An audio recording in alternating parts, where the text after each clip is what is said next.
Entonces, la recomendación sería que presten mucha atención a todo el tema hoy y muchísima más al tipo de fundación que a cada uno le ha tocado en su materialidad de proyecto. Obviamente le va a facilitar muchísimo el desarrollo del práctico. Insisto, que es recién después que pase el examen y el feriado. Eso nomás, Raúl. Perfecto. Bueno, muy bien. Hoy damos la clase de fundaciones, una clase media larga, así que la vamos a dar lo más compacta posible. Eh, ¿Qué es una fundación? La fundación es la parte de la estructura encargada de transmitir la carga al suelo. Las fundaciones pueden ser fundaciones hechas que ya se utiliza muy poco con madera. El problema de la fundación de madera sobre madera, por ejemplo, Parque España de Rosario, está hecho sobre columnas de quebracho. El problema de la madera es en la parte de la madera que está oscilando a nivel de agua, donde se moja la madera y se seca, se moja y se seca, entonces esa es la parte en la cual se altera. Obviamente la fundación sobre agua nos trae muchos desafíos. Obviamente la parte de fundación es una de las partes más importantes que tiene la estructura, porque si falla la fundación, obviamente tenemos un colapso. El colapso puede deberse a un problema estructural, de mal dimensionada la fundación o la estructura, y también puede deberse a problemas del suelo. Entonces, por ejemplo, la torre Pisa que se está inclinando, un problema de diferencia de tensiones en el piso. Eh, También problemas de colapso puede deberse a problemas de infiltraciones de agua dentro de la estructura, en caso, por ejemplo, de muros de contención que se caen debido a la filtración y a la presión que ejerce el agua sobre ese muro de contención, obviamente porque está mal dimensionado ese muro de contención, por eso es que se cae la estructura por falta de barbacana para escurrimiento de agua, por falta de tensores, por falta de mal dimensionamiento de columnas y de bases. Obviamente cuando se produce un colapso, a veces las estructuras lindantes también quedan en malas condiciones, por las cuales deben demolerse o producirse una implosión de las torres linderas, a veces porque, bueno, encontraron que el problema era de fundaciones o a veces el problema es porque se cayó la estructura y quedó averiada la de al lado, o a veces porque se cayó y se dieron cuenta que la estructura está en problemas estructurales, más por ejemplo, supónganse, cuando las estructuras son metálicas, la corrosión de la estructura. Y así, esto demuestra que si está mal calculada la fundación, puede traer muy malos problemas. Para eso hay que tener en cuenta el estado de carga de la estructura que llega a la fundación, fundamentalmente que es la parte encargada de transmitir la carga al suelo, y al suelo mismo. O sea, hay que hacer, cuando la estructura lo requiere, todo lo que no sea una casita habitación requeriría de un estudio de suelo. El estudio de suelo lo que nos da es la carga admisible que pueda soportar el suelo. Esa carga admisible se calcula mediante un ensayo con una carga de rotura dividido en coeficiente de seguridad. O sea, la tensión admisible del suelo no es nada más que la carga en la cual el suelo falla y dividida por un coeficiente de seguridad que en caso de fundaciones el coeficiente de seguridad es muy superior a la coeficiente de seguridad que se utiliza en el hormigón, en la mampostería, en el hierro, en cualquier otro tipo de estructura. Bien, para dimensionar una fundación hay que tener en cuenta las cargas que llegan a esa fundación. Entonces, ¿cómo se tienen en cuenta las Profe, cargas que llegan a esa fundación? ¿Sí? yo audité un poco bajo, profe. ¿El audio está abajo? Sí.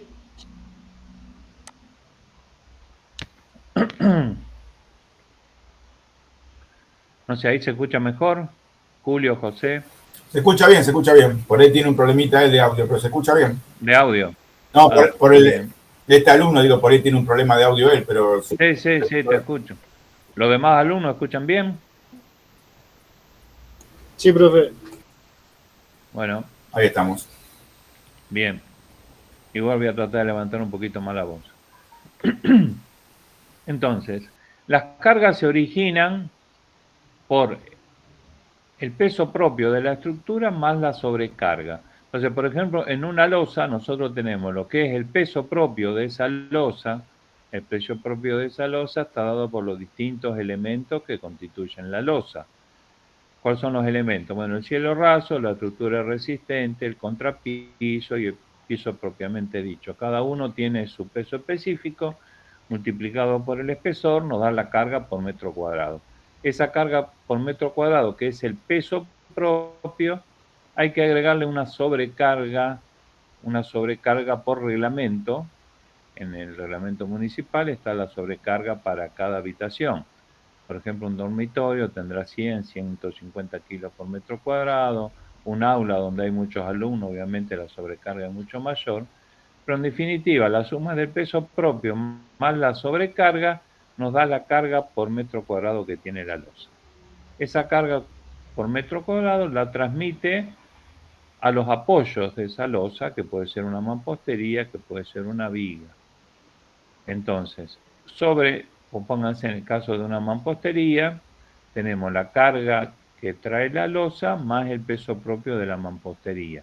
Eso llega hasta el otro nivel de losa, a eso hay que sumarle la carga que transmite la losa. La carga que transmite la losa va a depender del tipo de apoyo que tenga la losa, si apoya en 2 caras, si apoya en 3, si apoya en 4. Eso lo verán cuando hacen cálculo de estructura. Entonces, en el otro nivel se le agrega el peso que transmite la losa más el peso de la pared. Y si al peso de la pared le agregamos el peso de la fundación, tenemos la carga total, que llamamos en este caso P2, que llega a la fundación. Esa carga P2 dividido la tensión admisible del suelo, que lo llamamos TA, nos da el área necesaria de la base.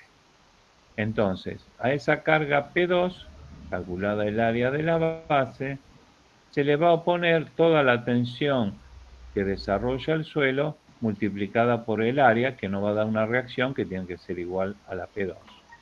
Esa sería la forma de estudiar si fuera una estructura de hormigón. La losa transmite la carga a las vigas a la columna a la siguiente columna de planta del piso inferior, a la cual se le une el peso que le transmite la losa y las vigas, y así llegado hasta la base también tenemos la carga sobre la base, que sería en ese caso de hormigón armado. Esto sería un cimiento corrido de mampostería. Entonces, como fundaciones, tenemos que la fundación es la parte destinada a transmitir al terreno las cargas de la construcción y sobrecarga, peso propio y sobrecarga. Eso se transmite al suelo. Bien. Vamos a ver distintos sistemas de fundación, entre las cuales las primeras que vamos a ver son las superficiales o directas, las cuales tenemos base de hormigón, cimiento corrido y pilotín. Y después fundaciones indirectas, que es a través de pozos profundos, pilotes, algunas fundaciones especiales como hidráulicas. Entonces vamos a empezar a ver cada una en particular. Primero tenemos fundaciones directas con estructura de hormigón. Entonces la parte encargada de transmitir al suelo la carga proveniente de la superestructura superior o de la estructura superior, puede ser uno que hace, divide la carga de la columna, dividido el área, la carga de la columna divide la tensión admisible del suelo y nos da el área necesaria. Si esa área necesaria es chica, podemos hacer bases aisladas en caso de una columna. Si el área necesaria supera, vamos a pensar distinto. Nosotros tenemos una superficie de un terreno completo Si la suma total de toda la carga que transmite la estructura es mucho menor, o sea, la carga total dividida la tensión del suelo es mucho menor que el área del terreno, entonces vamos a hacer bases. Esas bases pueden ser aisladas si tiene columna, basas continuas si son tabiques, o en el caso de que el área necesaria para soportar toda la carga superior de la estructura esté cerca al área del terreno total que tenemos para construir, en ese caso casi toda la base va a cubrir la superficie del terreno. Y en ese caso se hacen lo que llamamos plateas. Plateas de fundación es como si fuera toda una base de hormigón que ocupa casi todo el terreno que tenemos nosotros disponible para la edificación. Bases aisladas tenemos la columna, que en la parte que está enterrada se llama fuste, que tiene 5 centímetros de cada lado superior a lo que es la columna, y la medida de la base centrada será 1,30, 1,40, 1,50 por 1,50 o rectangular, si uno la quiere hacer rectangular. Entonces, esa base tiene una medida, como vimos replanteo, una medida en la cual tenemos una losa toda del mismo espesor y después se agranda su altura, que es la altura que obtenemos de cálculo de la base, y la parte enterrada tendríamos el fuste y después parte la columna desde el fuste llega hasta 10 centímetros por debajo del nivel de piso interior de la construcción y más para arriba sigue la columna. Si la base está dentro de nuestro terreno, es una base centrada, y si está en los límites del terreno, o sea, sobre los ejes medianeros o sobre la línea municipal, tenemos bases excéntricas porque no podemos construir nada de hormigón fuera de los límites de nuestro terreno, porque si viene un vecino y quiere construir también una estructura de hormigón, no estaría rompiendo la estructura resistente de nuestro cálculo. A veces cuando la columna medianera tiene cierta importancia, se une esa base medianera con la columna medianera a una base centrada formando lo que se llama una viga de equilibrio. Eso lo van a ver cuando hagan estructura. También si las columnas están cerca y se superponen las bases, lo que se puede hacer es una base corrida excéntrica, una base corrida centrada. Muchas veces también para que trabajen en conjunto lo que se hace, bueno, esto tenemos base excéntrica con base centrada unida con viguitas de equilibrio. A veces para que trabajan todo en conjunto se unan con distintas vigas las distintas bases. Acá lo que tenemos son 3 columnas, una es excéntrica, que como se unía y se superponía en la superficie, se hizo todo una base continua, donde esta columna es excéntrica y estas 2 columnas están dentro de nuestro terreno.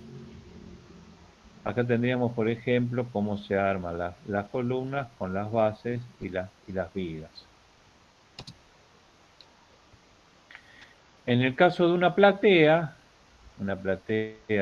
de fundación, la platea estaría cubriendo casi toda la superficie o toda la superficie de nuestro terreno, y muchas veces como la platea justamente ocupa toda la superficie de nuestro terreno y la tensión admisible del terreno buena estará a 2 metros, 2 metros y medio, 3 metros de profundidad, lo que se hace es, ya que uno tiene que excavar hasta esa profundidad y hacer toda una estructura de hormigón, como si fuera todo un piso, se utiliza y se hace un subsuelo que puede utilizarse para depósitos y puede también llegar a ser una cochera mientras que la superficie lo permita y el proyecto lo permita.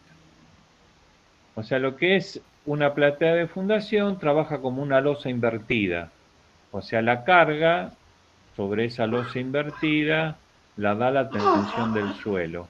Entonces, los momentos flectores positivos se dan arriba de la viga, o sea que toda la armadura de las losas en general están en la parte superior, no la que da contra el suelo, sino que da contra la parte superior. Lo mismo los hierros resistentes de todas las vigas que forman esa platea. Por ejemplo, acá tenemos el dibujo, una platea, no el dibujo, sino una platea que se está armando. Esta platea, como la mayoría de los hierros están en contacto con el suelo, lo que se hace es hacer un hormigón para que la armadura no esté en contacto con el suelo. Ese hormigón, obviamente no hace falta que sea un hormigón muy resistente, porque lo que estamos haciendo simplemente es una transición entre el hormigón que resiste y el suelo que resiste menos. Así que no hace falta que sea un hormigón de mucha resistencia, pero un hormigón que no se rasgue, obviamente. Ese hormigón que sirve para que no esté en contacto el hierro con el suelo se llama hormigón de limpieza. Realmente tiene 5 centímetros de espesor, a veces 10 centímetros, depende del proyectista. Entonces, esa platea es una platea, fíjense que el hierro resistente está todo en la parte superior. Generalmente la altura de las plateas son altas, necesitan mucho volumen de hormigón. Y acá las vigas están incorporadas dentro de lo que es la losa, salvo estas perimetrales.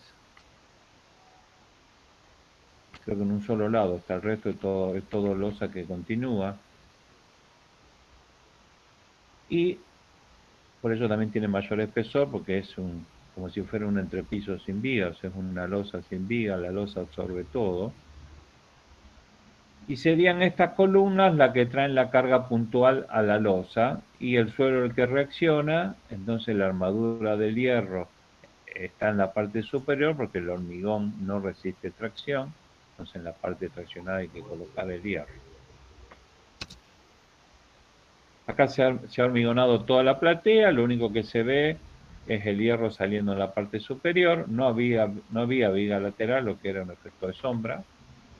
O sea, es toda una losa sin ningún tipo de viga. Muchas veces cuando hay platea se notan las vigas uniendo las distintas columnas.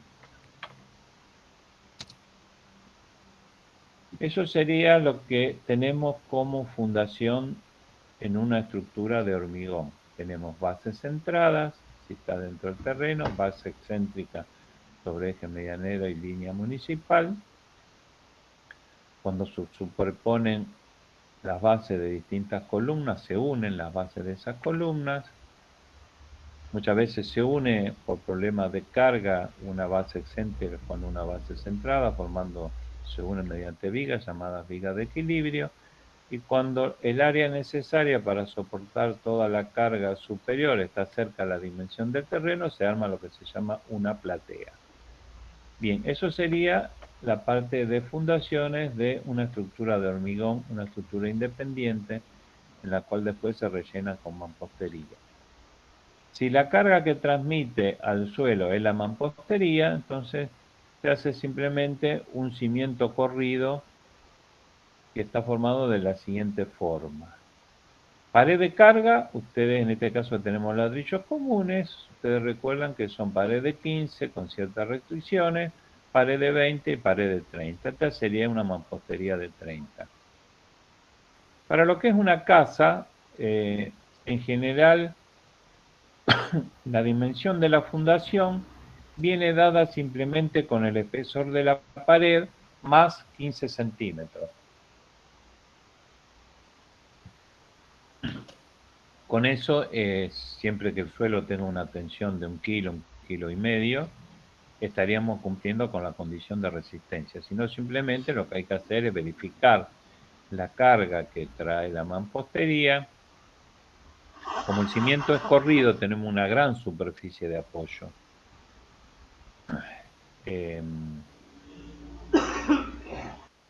Entonces, si la pared es de 30, el cimiento es de 45, si es de 20 es de 35, si es de 15 es de 30.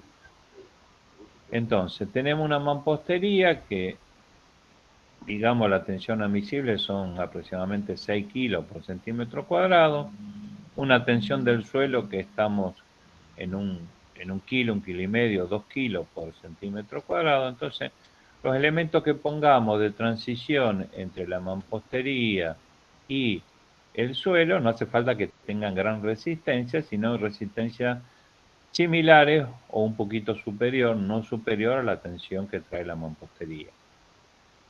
No tendría mucho sentido armar toda una base acá de hormigón, porque estamos transmitiendo la carga con una mampostería que son 6 kilos, para que vamos a llevar a una estructura de hormigón que aguanta compresión 70, 80 kilos. Entonces, se hace un cimiento con hormigón pobre. Ese cimiento con hormigón pobre, que tenemos una resistencia similar a lo que es la mampostería, en la cual está formado por un cuarto de cemento, supónganse uno de cal, 3 de arena y 8 o 9 de granza limpia, porque estamos usando arena, nos da una tensión similar a la mampostería. Entonces se rellena, se excava. Si es mampostería de 30 se puede excavar hasta 1 metro, si es mampostería de 20 o 60 se puede excavar hasta 80 centímetros. Obviamente siempre verificando con alguien práctico cuando estamos excavando que no nos encontremos con un suelo que haya sido todo de relleno, o nos encontremos con un pozo negro, o nos encontremos con una zona donde había una laguna anterior, entonces lo que tenemos es todo un suelo malo. Estamos hablando de casa habitación, porque si no eso lo hubiéramos detectado con un estudio de suelo. O sea, si no hay mayor inconveniente, con 1 metro para una mampostería de 30 estamos bien, y 80 centímetros para una de 15 o 20 también estamos bien. Bien, uno excavó hasta esa profundidad y puede hacer que llene con hormigón pobre, que excavó supónganse 1 metro, llenen 60 con hormigón pobre, 40 con esta mampostería que está bajo tierra, se la llama mampostería de cimiento, que para hacer transición entre 30 y esto que sería 45, se hace una mampostería de esta forma, que tenemos 25 más 12 cerca a los 45. Acá no se revoca de ningún lado. Después, para repartir las cargas por posibles asentamientos diferenciales de este tipo de cimientos, se hace un encadenado. Ese encadenado lo que hace, como está armado con hierro y con estribitos, le da la posibilidad de, ante un problema de cimientos, transmitir la carga a ambos lados donde se produjo el problema. Supónganse que 50 centímetros acá abajo había un pozo negro, realmente el pozo negro tiene 1,20 m, 1,50 m de diámetro.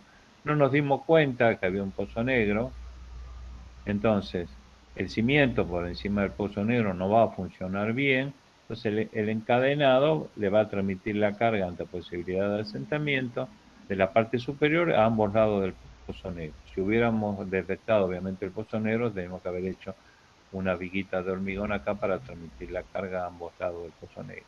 Y eso estaría reemplazado por el encadenado. Después del encadenado levanta la mampostería con las respectivas capas aisladoras, como las vimos también la vez pasada, la inferior por debajo del nivel del piso exterior, la superior por encima del nivel del piso interior. Como estamos levantando mampostería con ladrillo común, rellenamos todas las hiladas, en vez de usar mezcla común, ya con mezcla de capa aisladora. ¿Cuál es la mezcla de capa aisladora? 1 de cemento, 3 de arena, más incorporación de hidrófugo diluido en el agua de amasado, proporción 1:10.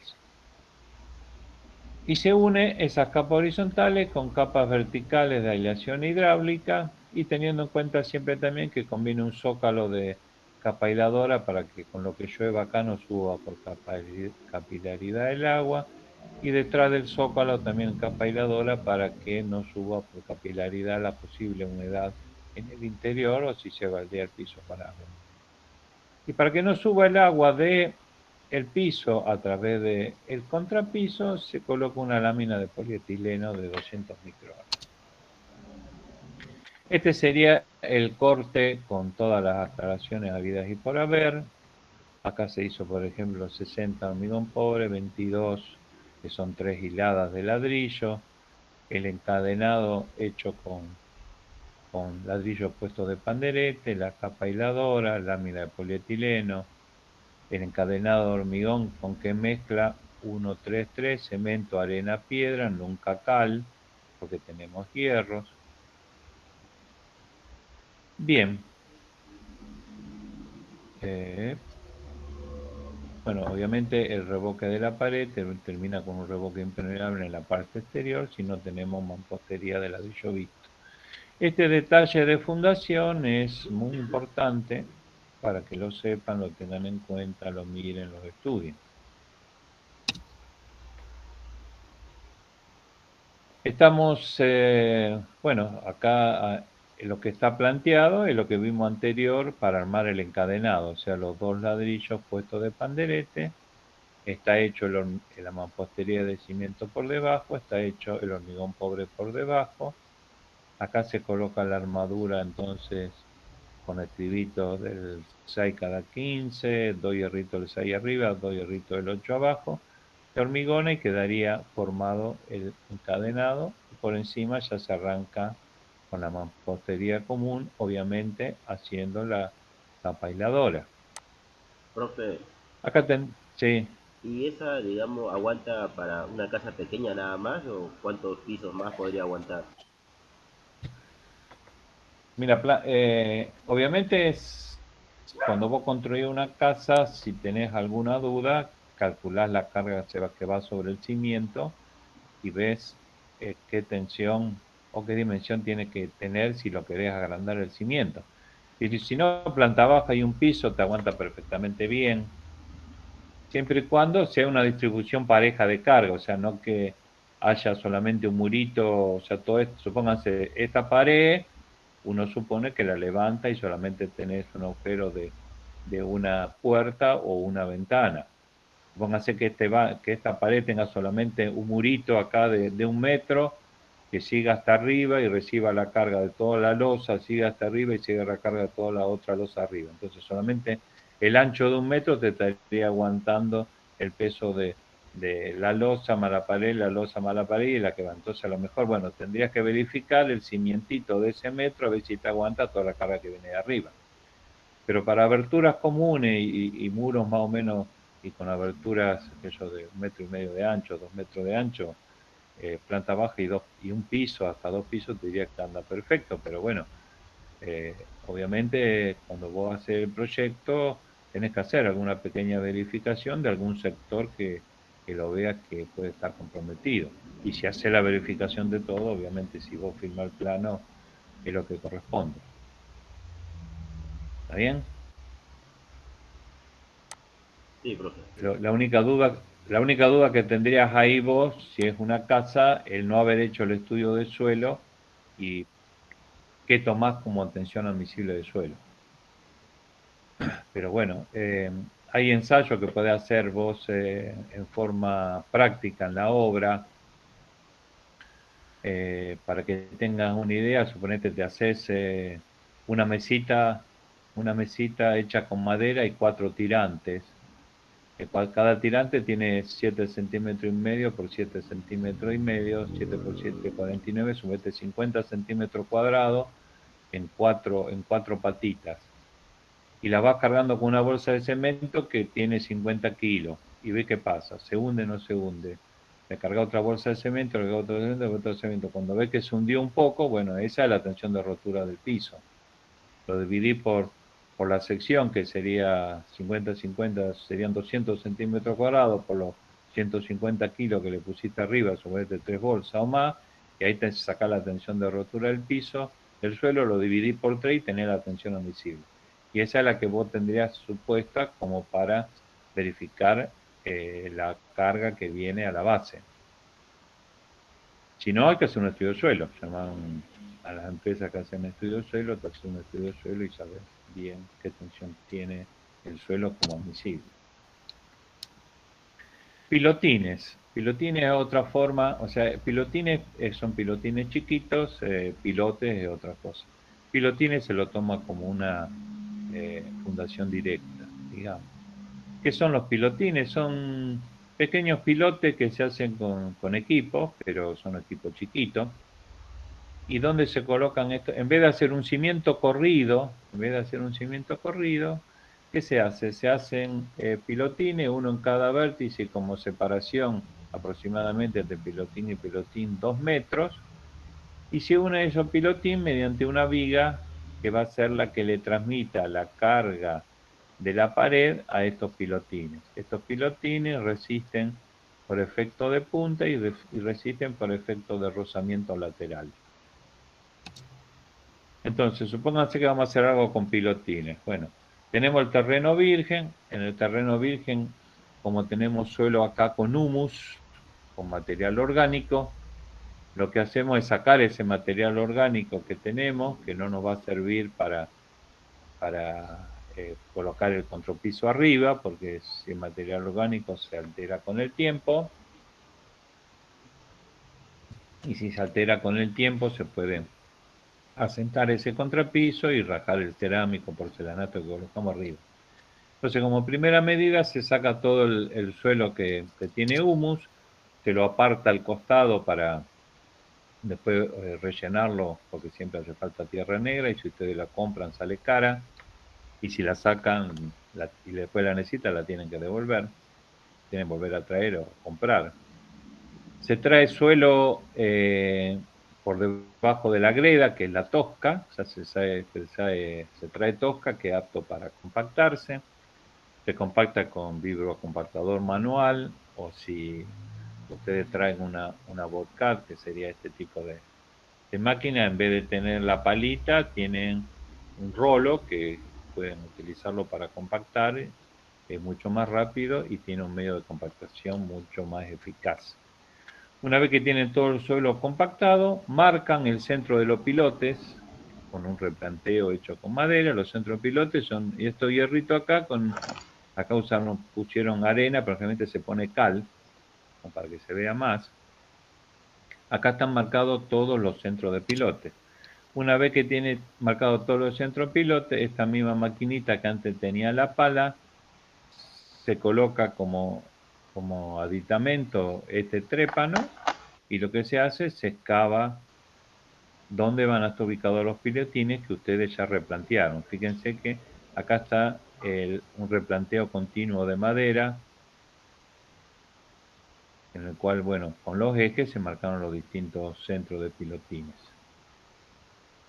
Una vez que se hizo el pilotín, se baja la armadura. Fíjense que acá ya está hecha la armadura, acá está la armadura y ya está hormigonado el pilotín.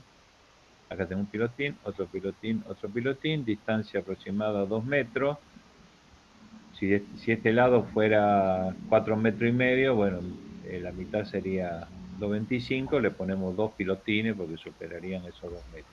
En cada vértice va un pilotín, después se excava y se hace esta viga que va a ser la encargada de transmitir la carga a la base. Profe, Igual como el suelo, sí, ¿los pilotines no llevan base? no llevan No. base, Mm. no. Por eso la resistencia del pilotín está dada por la resistencia de punta, que es solamente la sección del pilotín, y como vos hormigonaste este pilotín en contacto con la tierra, el mismo esfuerzo, rozamiento que tiene el pilotín con la pared también le da una resistencia adicional. Obviamente esto para casas, ¿eh? Cuando veamos ahora pilotes de fundación indirecta es distinto el tema. ¿Bien? Claro, está bien. Bueno, tenemos esta viga que también, la viga le va a transmitir por flexión carga al pilotín, pero también va a transmitir carga directamente al suelo, y este suelo va a resistir, que ya tenemos un suelo que sacamos la tierra negra y pusimos tierra buena compactada, le va a transmitir también tensión eh, como resultante a la viga. O sea, sobre esta viga va a apoyar pared. Esa pared, parte del suelo, de la carga se va a transmitir directa al suelo y parte se va a transmitir al pilotín. Bueno, acá ya estamos armando el encofrado para la viga, y acá ya está hormigonado toda la viga, y bueno, y puesto el hierro que va a terminar como refuerzo de, de la mampostería, que en este caso estaba hecha con mampostería portante del 18. O sea, estos mismos pilotines sirven como columnas en cada vértice de la mampostería y columnas intermedias. Bien, esos tres anteriores son fundaciones directas, hormigón, base corrida de mampostería y pilotines chicos. Ya si la estructura trae una carga mucho más importante, lo que se hacen son fundaciones indirectas, o sea, los pilotines anteriores tendrían 1,5 metros, 1,80 m de profundidad, 2 metros máximo. Ya para fundaciones más importantes se hacen pilotes, estos pilotes tienen 8 metros de profundidad, 7 metros, 10 metros, 12 metros, ya requieren de un estudio de suelo para saber a qué profundidad tenemos que pilotear y justamente el cálculo se hace si es piloto hormigonado in situ, el cálculo de resistencia se hace con la resistencia de punta y la resistencia de fricción. Si son pilotes hincados, ya vamos a ver cuando ahora lo veamos, cómo se calcula. Igual se hace un cálculo previo, pero cómo se calcula la resistencia. Bueno, hay cajones que vamos a verlo en detalle. Para pilotes hincados, o sea, pilotes hincados prácticamente se utiliza muy poco porque para utilizar pilotes hincados necesitamos un equipo para hincar esos pilotes que tiene bastante envergadura y como se hace por golpe el hincado de pilote, ese hincado de pilote por golpe produce mucha vibración, entonces por ejemplo no lo podríamos hacer una fundación con pilote hincado al lado de una estructura cercana resistente, una estructura cercana, porque los golpes del hincado de pilote puede producir vibraciones que puede producir rajaduras en esa casa, habitación o edificio que tengamos cercano. Entonces el hincado se utiliza cuando tenemos alguna edificación aislada y prácticamente está en desuso, o sea, se utiliza solamente en las construcciones normales los pilotes ejecutados in situ. La resistencia de esos pilotes hincados se lo hace por el rechazo, como olvidé de mencionar con la diapositiva anterior. O sea, cuando ustedes le dan un golpe, ese pilote baja, a lo mejor en el primer golpe baja 30 centímetros durante aquellos 5 o 6 golpes. Después bajará 20, después bajará 15, después bajará 10, después bajará 3, después bajará 2, va 1. Entonces, de acuerdo al rechazo que tenga por el hincamiento, sabemos la resistencia que llegó ese piloto. Eso te lo dan los fabricantes y los que lo van a hincar, o sea, el fabricante y proveedor del piloto. Los pilotes hormigonados in situ, que son los que más se utilizan actualmente, ¿cómo se ejecuta? Tenemos una máquina un poquitito más grande a la que vimos, hecha con una Bobcat, que es la que produce el agujero del pilote hasta la profundidad requerida. Esa profundidad se llega agregando distintas hélices, o sea, las hélices tendrán 1 metro, cuando llegaste a 1 metro de perforación, le agregas otro metro más y así sucesivamente hasta llegar a la profundidad 8, 9. Y después se van sacando también en etapas. Esa excavación de pilote puede tener o no tener agua. Si no tenemos agua, después el volcado de hormigón se hace en forma directa. Si no tenemos agua, si tenemos agua, mejor dicho, primero hay que desagotarlo y después igual el volcado de hormigón se hace por flujo inverso, o sea, se va tirando el hormigón y va subiendo el agua hacia arriba, que lo va desplazando el hormigón que tenemos abajo. Ahora vamos a ver también cómo se tira. Acá que ya está la armadura, tenemos la manguera de un camión cisterna que le está chupando el agua. En la parte superior no se hace circular el pilote, sino que se hace rectangular con este molde que tenemos acá, de forma cónica, como para poder sacarlo. Obviamente la armadura no es circular, sino esta tiene esta forma rectangular. Y esta forma rectangular nos va a dar la posibilidad de encajar la columna superior ahí, aplomarla y hormigonarla en su posición definitiva. Entonces, si tenemos ya la base hecha, montamos la columna, obviamente con una grúa, la aplomamos en los dos sentidos, la flechamos con puntales telescópicos, que es la forma más fácil de flecharla bien. Y una vez que la tenemos aplomada, en posición y alineadas una con otra, fíjense que acá hay un hilo que es el que estamos dando, alineando toda la columna en la misma dimensión, la misma línea. Ahí rellenamos la parte que existe entre la columna y el molde cónico de la base, la rellenamos con hormigón y queda perfectamente bien aplomada, y de esa forma se transmite la carga de la columna a todo el pilote inferior. Si la carga que trae la columna no es suficiente para un solo pilote, se hacen dos pilotes, se lo une con un cabezal y se parte con esta columna apoyando en el cabezal que une los dos pilotes. A veces esa columna trae en su interior el caño de desagote pluvial de la cubierta superior. Estos son pilotes más chiquitos, pero no son pilotines. Ya lo hacemos con una excavadora más grande. De la misma forma lo tenemos marcado acá con hierro. Se excava el pilote, se baja la armadura. Una vez que se baja la armadura, se vuelca el hormigón. En este caso teníamos agua, entonces se hace por flujo inverso. ¿Cómo se hace?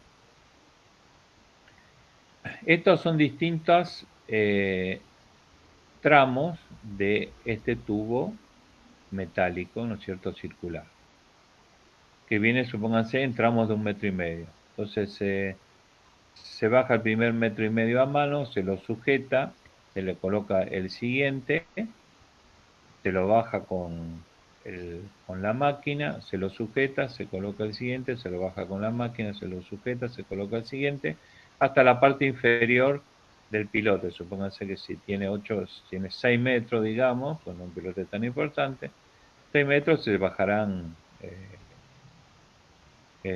4 tramos de 1,5 metros. Y en la parte superior tenemos esta especie de embudo, que es donde volcamos nosotros el hormigón. Una vez que volcamos una cierta cantidad que se calcula en función del diámetro del pilote, quiere decir que el hormigón llegó hasta abajo. Entonces levantamos este embudo, una parte, supónganse que acá lo estamos levantando, sujetamos acá la parte de abajo, le sacamos este tramo, volvemos a colocar el embudo y se sigue hormigonando. Entonces de esa forma vamos tirando el hormigón desde abajo hacia arriba y va saliendo el agua con el barro, obviamente, el agua con el barro. Pero ese agua con barro quedó dentro del pilote en la parte superior. Entonces lo que se hace es el mochado del pilote, que se le llama. Entonces con un martillo eléctrico se desmocha el pilote para sacarle todo el hormigón sucio con barro. A veces se desmocha 30, 40, depende lo que quedó sucio con barro, depende de la cantidad. Igual una hormigona bien hasta arriba, o sea que sale todo el barro con parte de hormigón. Y una vez que tenemos desmochados los pilotes, se le pone una viga superior uniendo todos los pilotes. Y una vez que se puso la viga esa, se hormigona y queda ya preparado todo el hierro superior de tabiques. Este era un muro de contención, entonces lo que están haciendo acá es colocarle estos plásticos que son los barbacanas. Las barbacanas se les llama barbacana a los agujeros que quedan uniendo la parte de atrás del pilote con la parte de adelante del pilote, cosa que si se junta agua ejerza menos presión sobre el tabique y salga el agua a la parte delantera del tabique, que es la que está a la vista.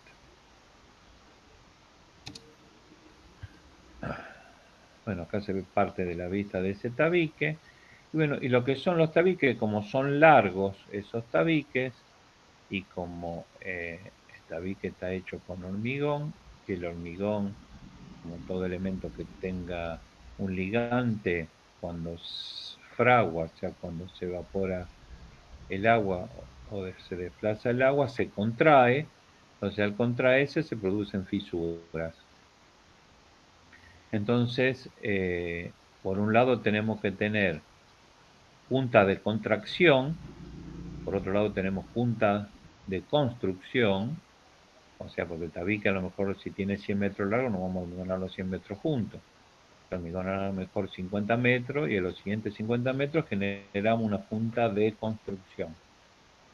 Y por empezar también tenemos que hacer juntas de contracción nosotros una vez desencofrado y quitándole sección resistente para que la rajadura se produzca en esta línea y no quede toda la rajadura en forma, o sea, el problema es estético, no que vaya a afectar la resistencia.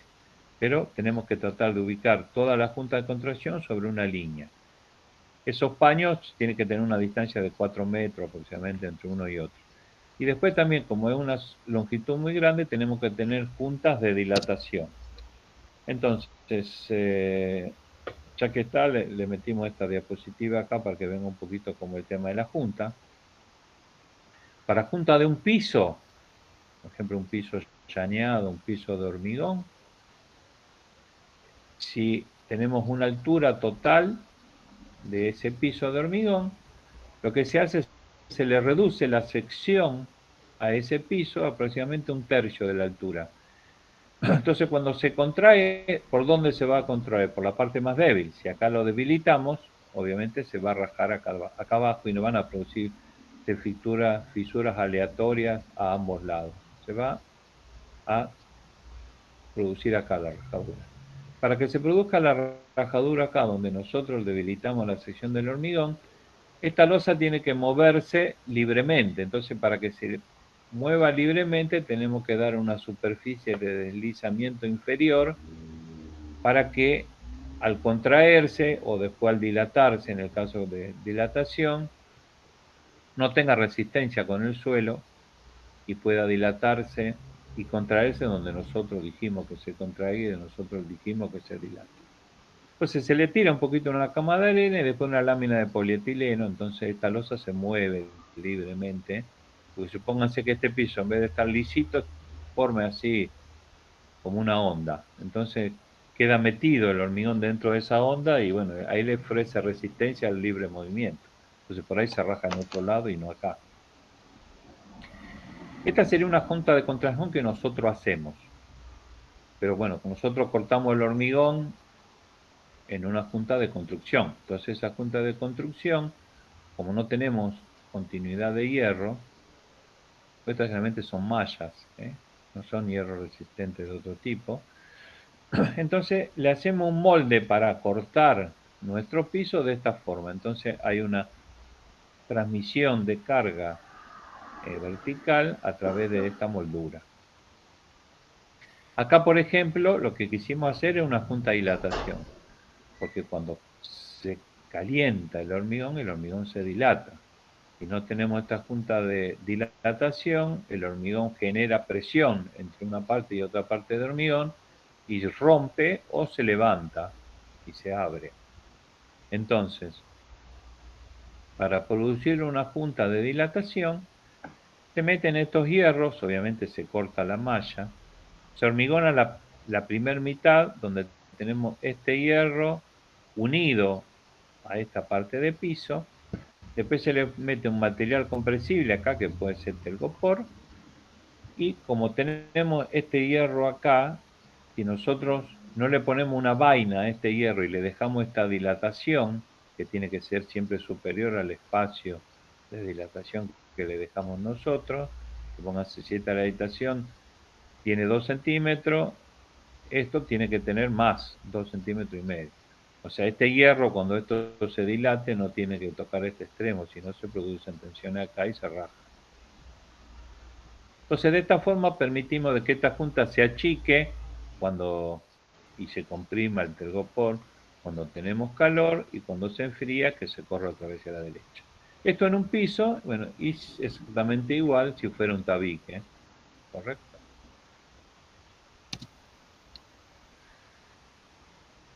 Estos agujeritos que están acá son lo que dijimos que eran las barbacanas, que es la que le permite que el agua que tenemos atrás fluya libremente y ejerza la menor cantidad de presión sobre el tabique y salga el agua por acá. Para que salga el agua por acá, le tenemos que permitir al agua que corra libremente por atrás del tabique. Para que corra libremente atrás del tabique, lo que se le coloca es un dren. El dren es la piedra. Y para que la tierra no se meta y tape a este dren, se coloca un geotextil, que es esta manta que tenemos acá, y este geotextil tiene la propiedad de dejar pasar el agua, pero no deja pasar las partículas de tierra. Entonces queda siempre la grava o el dren completamente libre.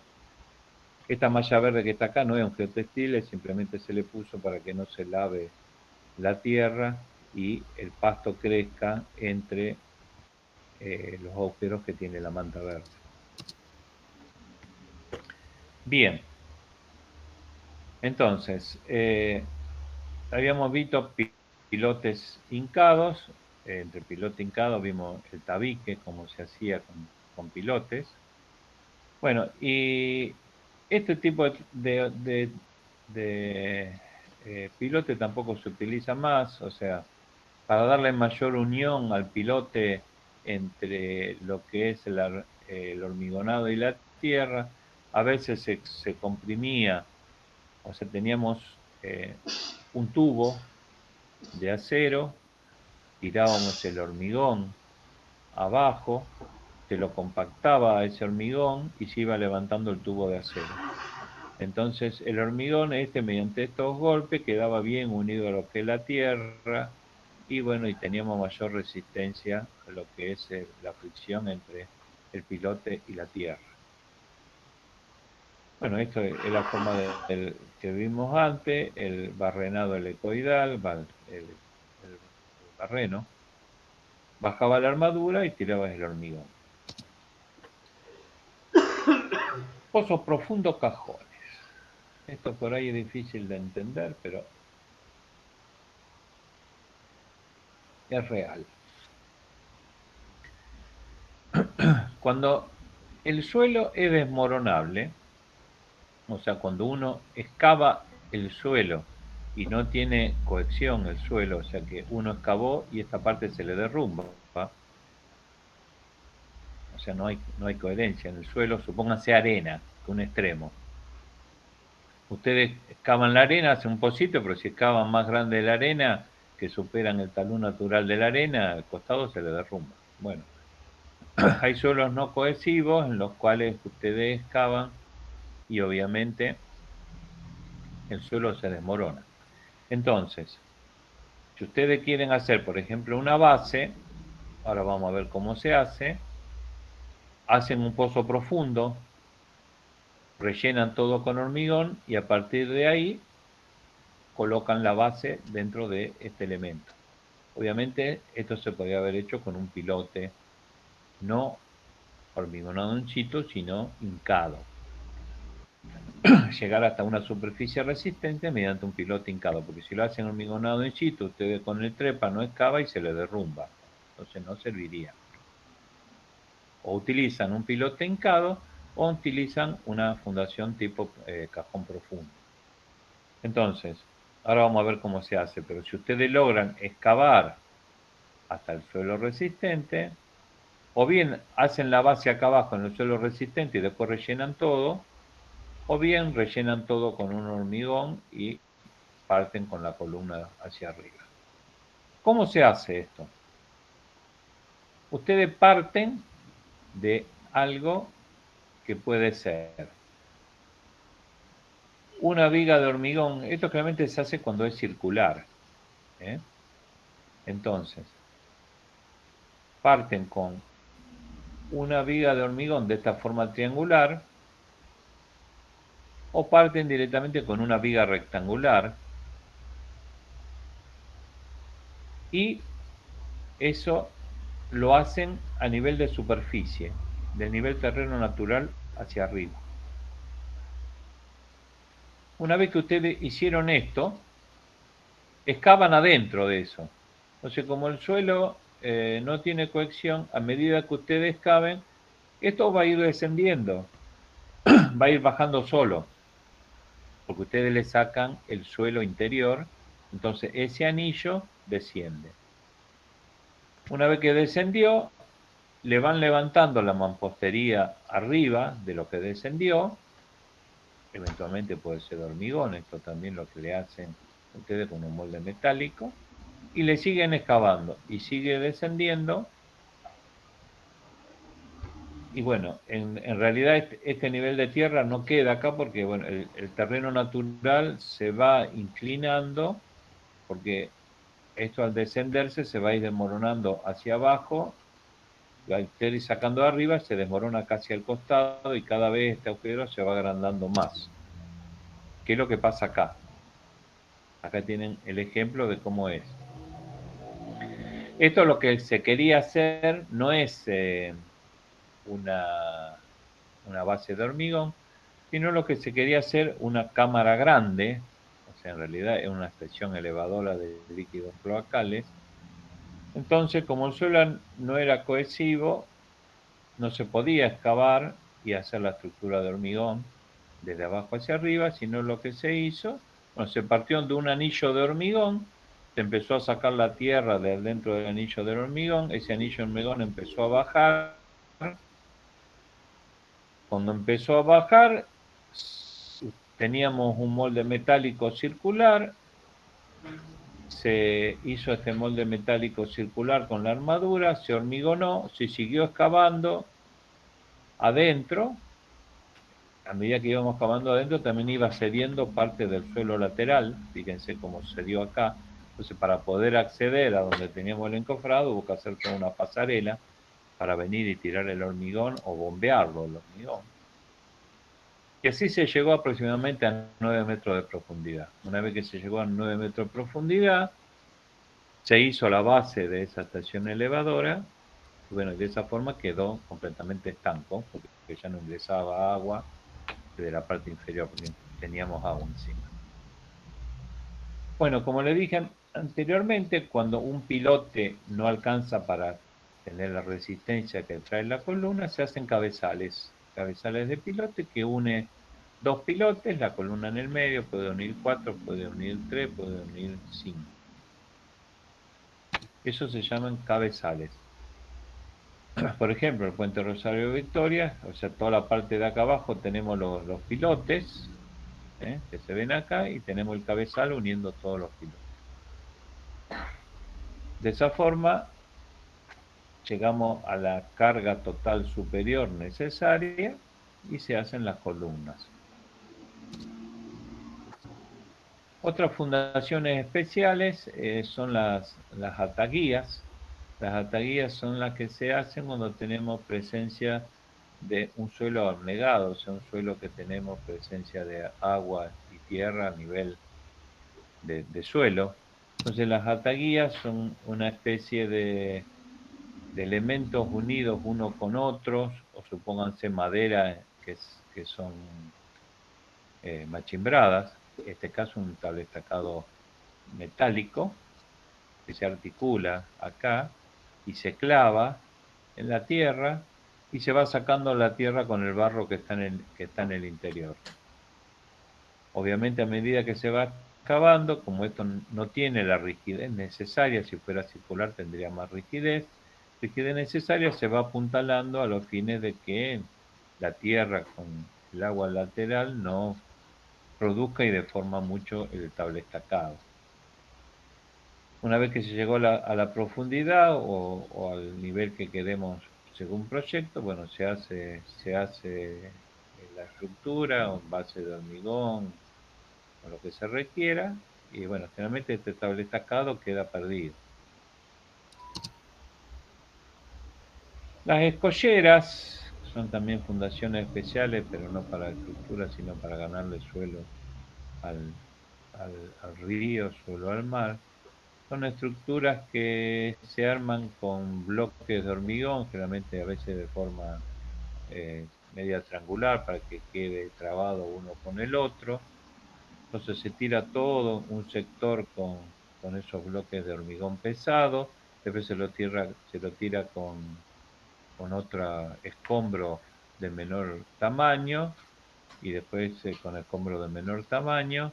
Y antes de tirarle, supónganse si quieren hacer algo verde, antes de tirarle arena y antes de tirarle suelo para poner pasto, para hacer algo, se le pone todo un geotextil para que la tierra que pongamos en la parte superior, cuando llueve, no pase a todo la, la infraestructura formada por, por parte de escombros grandes y escombros más chicos.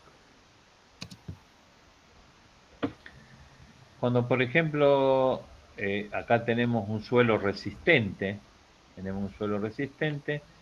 el cual no hizo falta ataguía ni hizo falta un pozo profundo, sino simplemente teníamos tosca en la cual se pudo excavar hasta el nivel de fundación. Esta es una cámara también que se hizo, pero tenemos presencia de agua. Entonces, al tener presencia de agua, esa presencia de agua nos molesta para trabajar y nos molesta al principio para que no se lave el hormigón mientras se está tirando. Entonces lo que se hace es se coloca un caño, se hace en la parte inferior, supóngase este caño tiene 1 metro de profundidad, entonces se hace un agujero de 1 metro de profundidad con pala, porque no se puede bajar un equipo hasta ahí abajo.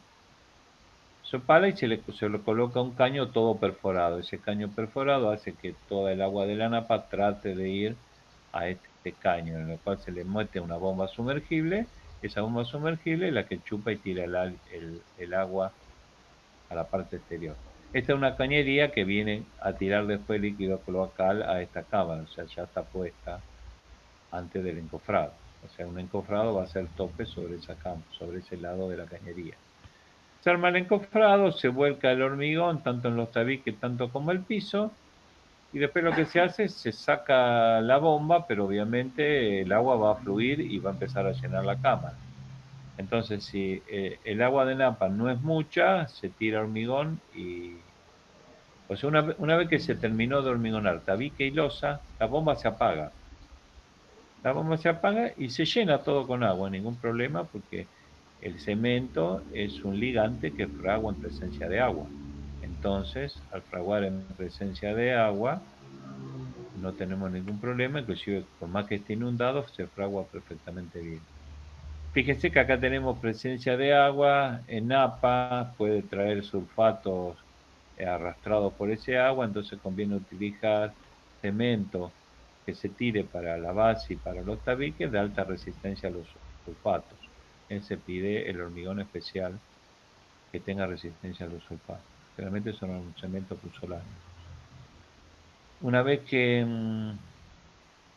fraguó y se desencofra todo, obviamente se hace funcionar otra vez la bomba para poder bajar y sacar todo el encofrado. Hay que tapar el agujero este para que no venga siguiendo napa. El agua que viene es poca, se le tira hormigón y sella. Y si no, lo que se hace es, se deja este caño, eh, se consigue un caño con rosca hembra, en el interior, y una vez que saquemos la bomba, le enroscamos el otro macho dentro de la rosca, pero eso generalmente es difícil de conseguir y son caños caros, porque estamos hablando de un caño de 2,50, 25 centímetros, como para que te entre una bomba, 3,15, 3,50. Lo que se hace es se coloca una cabeza de caño plástico, una cabeza hembra, que lo coloca más abajo, se coloca un pedazo de tubo macho en la parte superior, como para poder meter la bomba adentro. Una vez que se terminó el hormigón, se saca ese tubo macho y se coloca un pedazo de caño con tapa.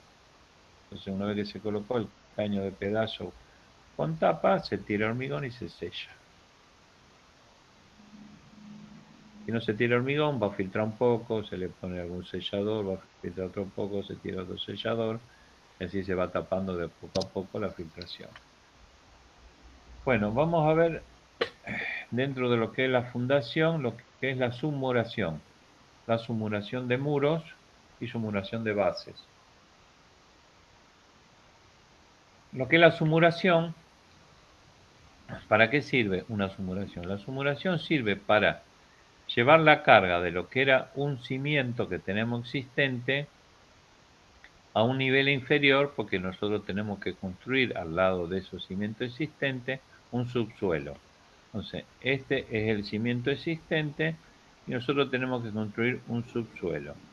Entonces, como tenemos que construir un subsuelo y tenemos que tener esta pared completamente libre, lo que hacemos es llevar la carga que tenía esta mampostería a un nivel inferior. Entonces tenemos que recalzar esa base en etapas. No lo podemos hacer todo de una sola vez porque se nos vendría la construcción abajo porque le estamos sacando carga a la base. O sea, esta base transmite su carga mediante un bulbo de tensión. Ese bulbo de tensión, y si le sacamos la mitad del bulbo, es muy probable que este cimiento se asiente, se raje hasta se pueda caer la estructura. Entonces, eso se hace por etapas. ¿Cómo se hace con etapas? Se deja un pedazo de 1,20 m aproximadamente horizontal y se excava a 60 grados hasta llegar al nivel que tenemos nosotros necesario de nivel inferior de contrapiso nuevo de lo que querramos construir acá a la derecha. Entonces, visto desde arriba sería este pedacito que dejamos continuo y esta es la parte de tierra inclinada. Bien, ahora nosotros vamos a sumurar por parte. Entonces, al sumurar por parte, dividimos todo este paño largo, supónganse en pedazos de 1,20 m. Entonces, empezamos a sacar este 1,20 m de acá y este 1,20 m de acá. Excavamos atrás del cimiento existente, llevamos, ahora vamos a ver en un detalle mejor cómo, llevamos la carga que tenía esta pared a una nueva base en el nivel inferior. Una vez que hicimos eso, dejamos pasar el tiempo prudente hasta que frague toda la mampostería que hicimos, y si lo hicimos de hormigón, hasta que frague el hormigón. Sacamos el tramo intermedio, volvemos a hacer esto, en este tramo intermedio, y como último sacamos estos dos tramos y tenemos así sumurada toda la pared. Acá vemos una vista de cómo quedan las troneras, se llaman troneras, para sumurar la pared. Visto de otra forma también, este es el pedazo de 1,20 m, este es el talud de 60 grados, estos son los pedacitos de 1,20 m que vamos sacando. Acá está cómo recalzamos la pared del filo de la mampostería que tenemos existente. Acá está, esta base venía más largo acá, que después se cortó. Se excava hasta, y esto era 30, se excava 30 más esta parecita que la hacemos de panderete o la hacemos de pared de 12. Esto sirve como para hacer un revoque impermeable y después levantar la pared. Antes de hacer todo esto, una vez que lo excavamos hasta esta profundidad, supóngase que si esto es 30, lo excavamos 25 más, esto tiene 5, 5,5, 25, 26 centímetros. Antes de hacer el panderete se hace el nuevo cimiento. Nosotros esta parte la excavamos hasta el nivel inferior de este contrapiso que está acá. Hacemos este cimiento de acá. Hacemos el panderete, hacemos el impermeable, levantamos la mampostería que está acá, hacemos con mucho cuidado esta parte que va a unir el cimiento viejo con la nueva pared que va a transmitir la carga, con mezcla de bajo contenido de humedad para que tenga menor contracción, y la vamos a machacar bien para que quede bien unido el cimiento con la mampostería. Una vez que hicimos todo eso, se corta el excedente del cimiento el cimiento viejo, bueno, y se hace un revoque impermeable nuevo y se recompone la capa aisladora en esta parte superior. Obviamente si acá hay una losa, porque esto era un subsuelo, obviamente acá va a haber una losa, ¿no es cierto? O esa losa o apoya a lo mejor en esta pared o apoyará sobre una viga que estará ya al fondo y otra viga que estará acá adelante. Acá tenemos, por ejemplo, una pared toda sumurada, ya, obviamente también sumuramos lo que es la parte de línea municipal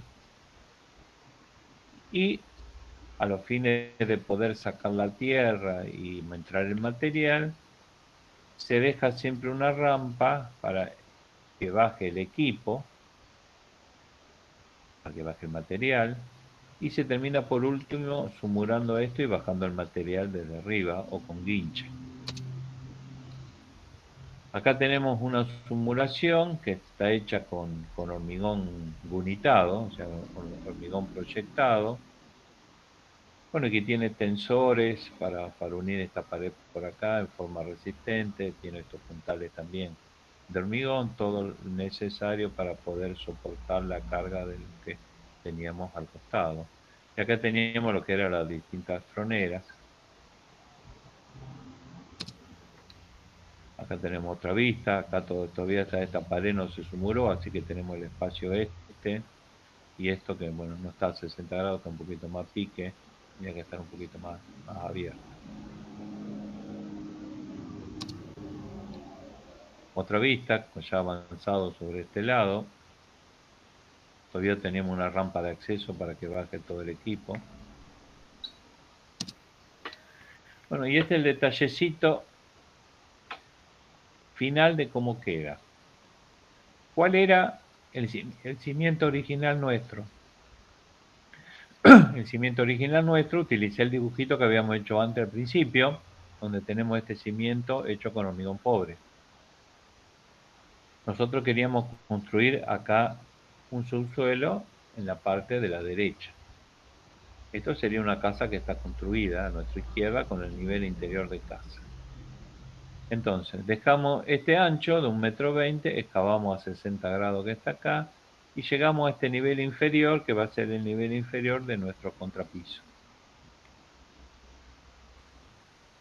Tenemos todo esto excavado, pero tenemos este 1,20 m todo completo, sin abierto ninguna tronera. Entonces empezamos a abrir una tronera también de 1,20 m, máximo 1,50 m, en la cual sacamos toda la tierra esta que tenemos acá y nos metemos hasta este límite que tenemos nosotros de este ladrillo de pandereta. O sea que por debajo de este cimiento nos metemos 25, que es el ancho del ladrillo, más 5 más el impermeable que haremos acá, nos meteremos 26 centímetros. Una vez que excavamos estos 26 centímetros, lo vamos a tener excavado hasta el nivel inferior de contrapiso futuro, excavamos el cimiento este, que va a dar apoyo a nuestra nueva pared, que va a ser la encargada de transmitir la carga superior al suelo. Entonces, excavamos, hacemos el cimiento, hacemos el nuevo encadenado con toda la capa aisladora.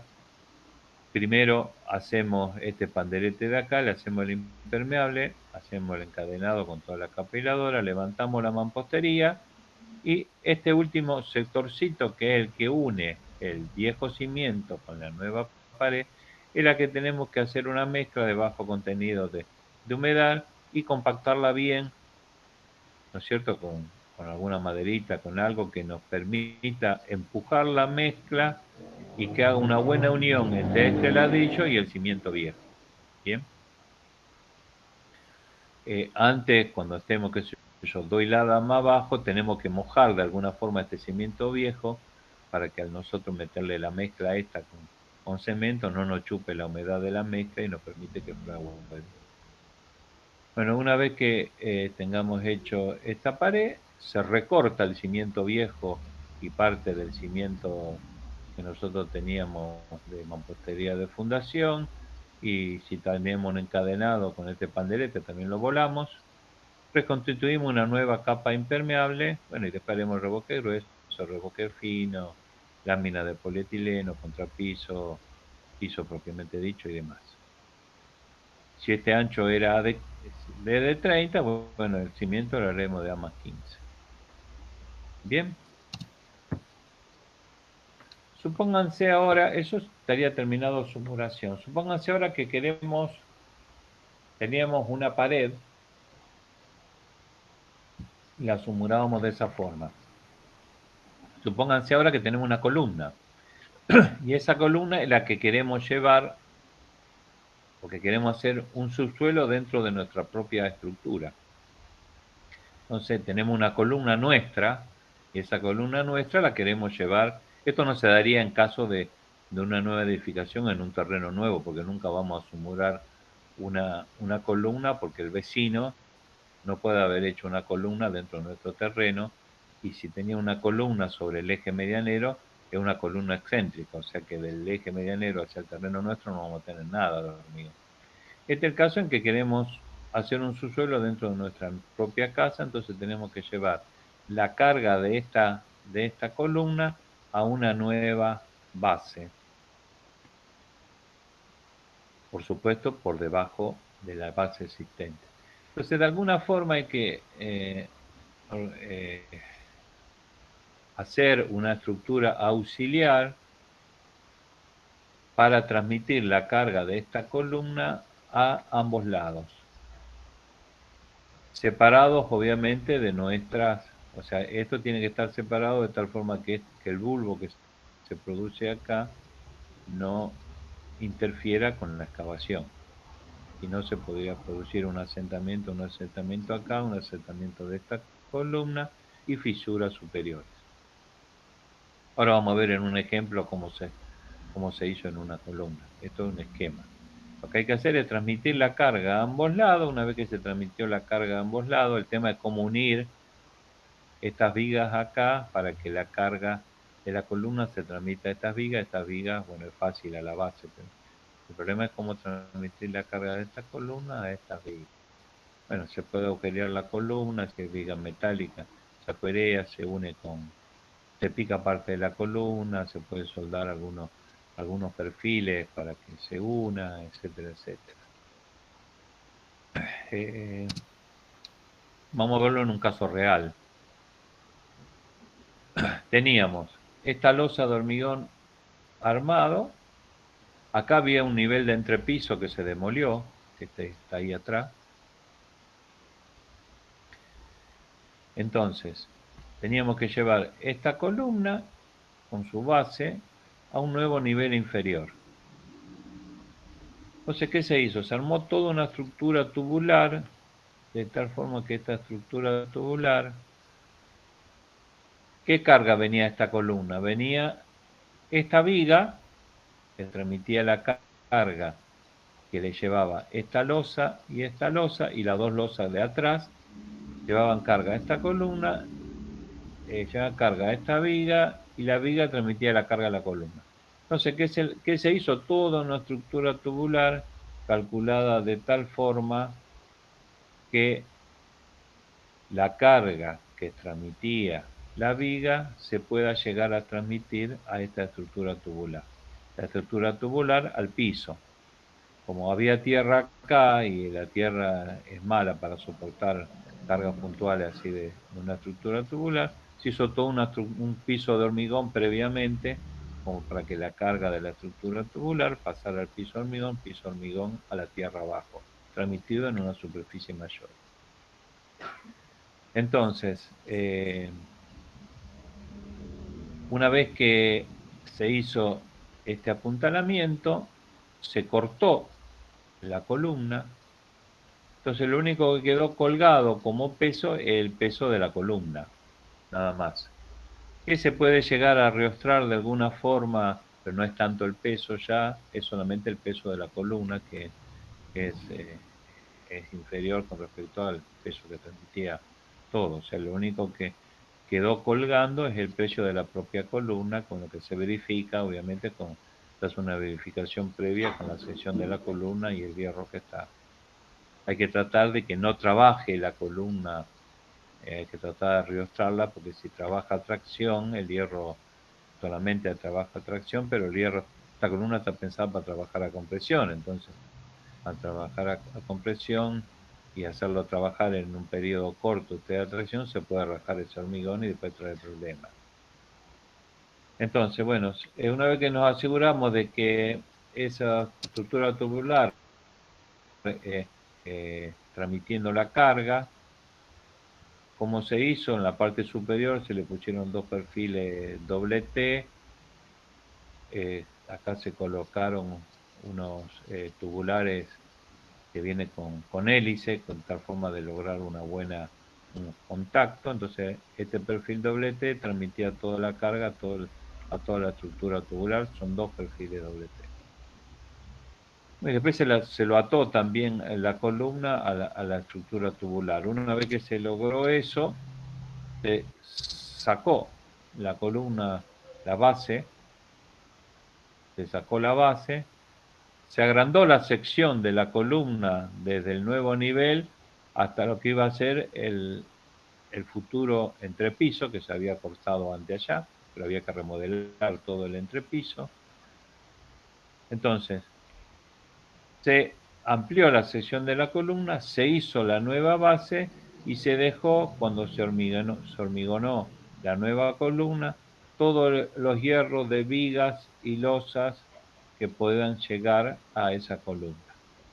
O sea, de esta forma se transmitió toda la carga mientras se hacía toda la obra para poder llevar la nueva carga al nuevo nivel de piso.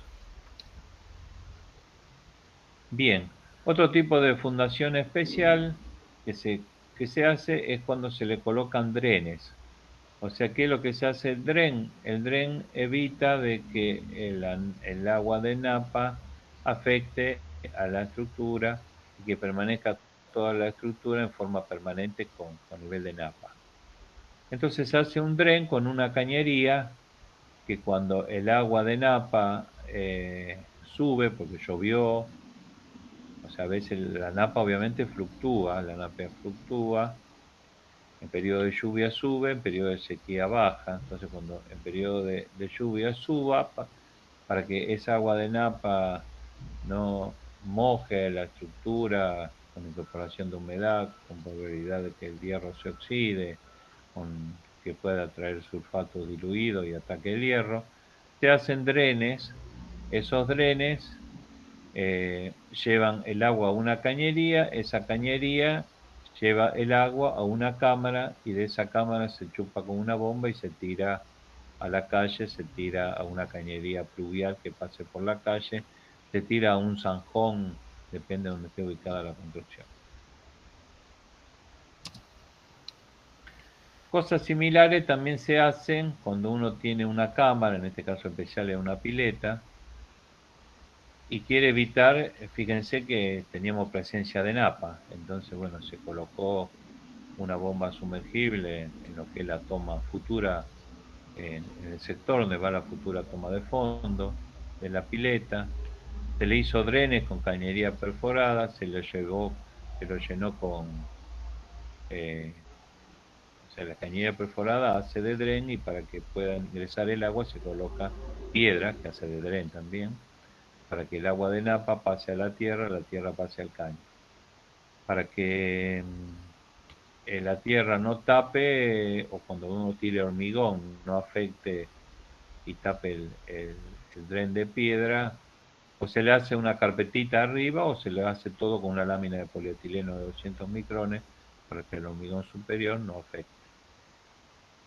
Después la camarita de fondo que se coloca para la pileta tiene una válvula de retención, entonces cuando la presión de napa haga fuerza sobre la losa y ustedes tengan la pileta vacía, entonces ahí sí recién va a poder hacer un esfuerzo el agua de napa sobre la losa de fondo.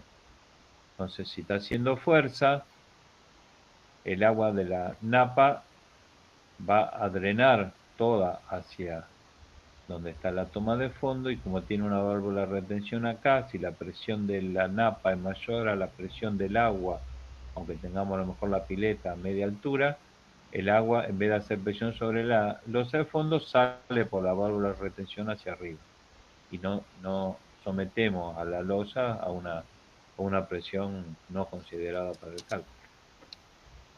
Y con eso estaríamos terminando la clase de hoy sobre la hora, son las 3, ya empieza Estela. ¿Alguien tiene alguna duda?